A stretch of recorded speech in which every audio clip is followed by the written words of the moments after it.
நிறைய பேர் பார்த்தீங்கன்னா வெயிட் லாஸ் பண்ணுறதுக்கு ஜிம்முக்கு போகிறாங்க. அதுக்கப்புறம் வாட்டர் ஃபாஸ்டிங் இருக்காங்க. இல்லைன்னா பழங்கள் மட்டுமே சாப்பிட்றாங்க. இல்லை அப்படின்னா நான்வெஜ் மட்டுமே சாப்பிட்றாங்க. அப்படி இல்லைனாக்க சாப்பிடாம உண்ணாவிரதம் இருக்காங்க.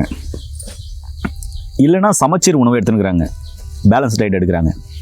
ஏதோ ஒரு வகையில் உடல் வெயிட் லாஸ் பண்ணுறதுக்கு பாடாப்படுறாங்க. அதை விட்டுட்டாங்கன்னா திருப்பியும் இயற்கையான உணவு முறைக்கு மாறிட்டாங்க, லைஃப் ஸ்டைலுக்கு மாறிட்டாங்க அப்படின்னா திரும்பவும் வெயிட் கெயின் ஆயிடுது அப்படின்னு சொல்கிறாங்க. சரி, இதுக்கு சித்த மருத்துவத்தில் என்ன மாதிரியான சிகிச்சை முறை இருக்குது? நம்ம கொள்ளு கஷாயம் இது என்ன பண்ணும் அப்படின்னா, காலை மாலை 2 வேளை எம்டி ஸ்டமக்கில் வெறும் வயிற்றில் கஷாயம் வச்சு குடிச்சிட்டு வரணும். இது நல்ல அந்த கலோரின்னு சொல்லுவாங்க, கலரி பேர்ன் பண்ணும். நல்லா தேவையில்லாத அந்த ஊழச்சதை அதெல்லாம் வந்து இது எரித்து அந்த கொழுப்பெல்லாம் குறைக்கும்.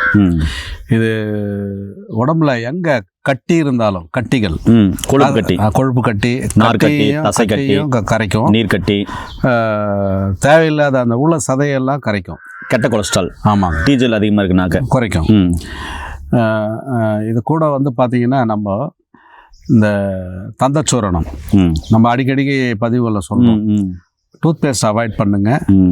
காலை மாலை கிரியா யோகத்தில் 2 முறை வந்து குடல் சுத்தி வயிற்றை க்ளீன் பண்ணணும். அதாவது இந்த வெயிட் லாஸ்க்கு வெறும் உணவு முறை நீங்கள் ஆல்ரெடி நீங்கள் ஃபாலோ பண்ணுறத அதை எடுத்துக்குங்க, கூட இதையும் எடுத்துக்குங்க. மேற்கொண்டு நான் சொல்கிறதையும் கொஞ்சம் ஃபாலோ பண்ணிங்கன்னா எளிய முறையில் மாதத்துக்கு ஒரு 4-5 கிலோ குறைக்கலாம். சடனாக 10-20 குறைச்சாலும் ரிஸ்க் அதிகம். மாதத்துக்கு 4-5 கேஜின்றீங்களா ஐயா? ஆமாம். இப்போ அதை குறைக்கும் போது உடலில் ஏதாவது பாதிப்புகள் வருமா? இல்லை, இந்த 4-5 கிலோங்கிறது எந்த பாதிப்பையும் கொடுக்காது. ஏன்னா ரொம்ப சேஃப் ஜோனில் தான் நம்ம கொண்டு போகிறோம். 2 முறை குடல் சுத்தி பண்ணணும், காலை மாலை. குடல் சுத்திங்கிறது எனிமா கேன் யூஸ் பண்ணுறதை பற்றி சொல்கிறேன். அதை பயன்படுத்துங்க. இரவில் வந்து எந்த உணவையும் சமைச்ச உணவும் எடுக்காதீங்க. இரவில் வந்து ஃப்ரூட் சாலட்ஸ் ஒரு 1/2 கப்போ 1 கப்போ எடுத்துக்கோங்க. அதுவும் ஒரு 7-7:30 சாப்பிட்டுடணும். ரொம்ப லேட் நைட் சாப்பிட்டுட்டு தூங்குறது அதெல்லாம் வச்சுக்க கூடாது. அதிகமாக கண் முழிக்காதீங்க. காலையில் உடற்பயிற்சி சிறிதளவு, ரொம்ப மெனக்கட வேண்டாம். ஸ்வெட்டிங் ஆனால் போதும், அந்த அளவுக்கு எடுத்தால் போதும். இதை மட்டும் கொஞ்சம் ஸ்ட்ரிக்டாக ஃபாலோ பண்ணிங்கன்னா, நான் சொன்ன டிப்ஸ் எல்லாம் ஃபாலோ பண்ணிவிட்டு இதை எடுத்துக்கிட்டு வந்தீங்கன்னு சொன்னால், இது வந்து சூரணம் காலையில் ஒரு 1/4 ஸ்பூனு, இரவு வந்து ஒரு 1/4 ஸ்பூன் உணவுக்கு முன்னாடி எடுத்துக்கிட்டு வரணும். தேனில் குழச்சி சாப்பிட்டா போதும். எடுத்துக்கிட்டு ஒரு 4-5 கிலோ சேஃப்டியாக குறையும். ஆமாம் ஐயா. இது என்ன ஐயா? இது பார்த்தீங்கன்னா நம்ம பர்பஸ் செந்தூரம் ஆட் பண்ணுறோம், அதனால் கொஞ்சம் பத்தியம் இருந்தால் நல்லாயிருக்கும். இதை பற்றி சொல்லுங்கள். அசைவ உணவுகளை அவாய்ட் பண்ணுங்கள். அதிகமான ப்ரோட்டீன் எடுக்காதீங்க. இப்போதைக்கு கொஞ்சம் டயட் கண்ட்ரோலில் இருங்க. நம்ம சேஃப் ஜோன், ரொம்ப ஓவர் வெயிட் லாஸ்லாம் வேண்டாம். ஓரளவுக்கு நார்மலுக்கு வந்த பிறகு நீங்கள் கொஞ்சம் கொஞ்சமாக உணவில் நீங்கள் அன்றாடம் சாப்பிடக்கூடிய உணவுகளை கொஞ்சம் கொஞ்சமாக சேர்த்துக்குங்க. மாதத்துக்கு ஒரு எடையை செக் பண்ணிக்கோங்க. செக் பண்ணிட்டு அதுக்கேற்ற மாதிரி தேவையான அளவுக்கு உணவுகளை எடுத்துக்கணும். சரிவிகித உணவாக எடுத்துக்கணும். இந்த சரிவிகித உணவு அப்படின்னு சொன்னால் நிறைய பேருக்கு பார்த்தீங்கன்னாக்க, நான் நிறைய வீடியோ சொல்லிட்டேன், நீங்களே ஒரு பதிவை போடுங்க. சரிவிகித உணவு அப்படின்னா என்ன? பேலன்ஸ் டயட்னு சொல்கிறாங்களே, இது பெரும்பாலும் யாரும் பேச மாட்டேன்றாங்க.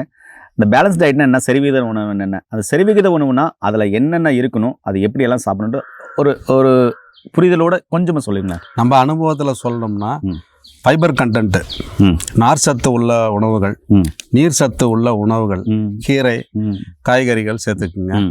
காலையில் பார்த்தீங்கன்னா எளிதில் ஜீரணமாகக்கூடிய உணவாக எடுத்துக்குங்க. மதியம் வந்து நல்லா ஃபுல்லாக சாப்பிடுங்க. ஆனால் பசி எடுத்து சாப்பிடணும். 3 வேளையும் பசி எடுக்காமல் சாப்பிடக்கூடாது. பசி எடுத்தால் தான் சாப்பிடணும். மதியம் மட்டும் நல்லா ஃபுல்லாக சாப்பிடுங்க, ஒன்றும் பிரச்சனை இல்லை. ஆனால் பசி அடங்கிடுச்சுன்னா அதோட எழுந்துக்குங்க. வயிறு முட்டை சாப்பிட வேணாம். எப்போ சாப்பிட்டாலும் அரை வயிறு சாப்பிடுங்க.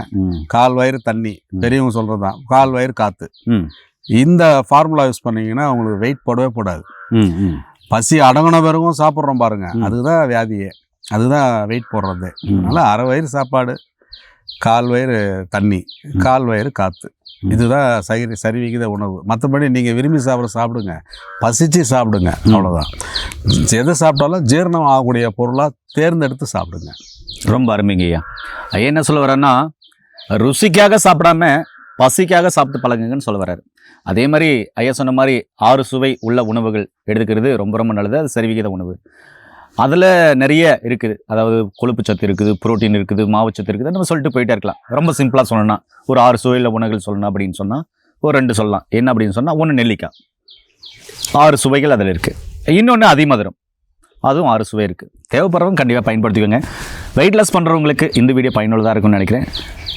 தேவைப்படுறவங்க கீழே போகிற நம்பருக்கு கால் பண்ணிங்கன்னா, படித்த பட்டதாரி மருத்துவம்லாம் இது மாதிரியான மருந்துகளும் அதே மாதிரி உணவியல் முறை, வாழ்வியல் முறை, உங்களுடைய உணவில் பேலன்ஸ் டயட் அதை பற்றின புரிதலும் உங்களுக்கு சொல்லி நோய் நொடி இல்லாமல் ஆரோக்கியமாக வாழ்கிறதுக்கு கண்டிப்பாக ஹெல்ப் பண்ணுவாங்க. மீண்டும் இன்னொரு அருமையான பதிவு சந்திக்கலாம். நன்றி, வணக்கம். வணக்கம் ஐயா.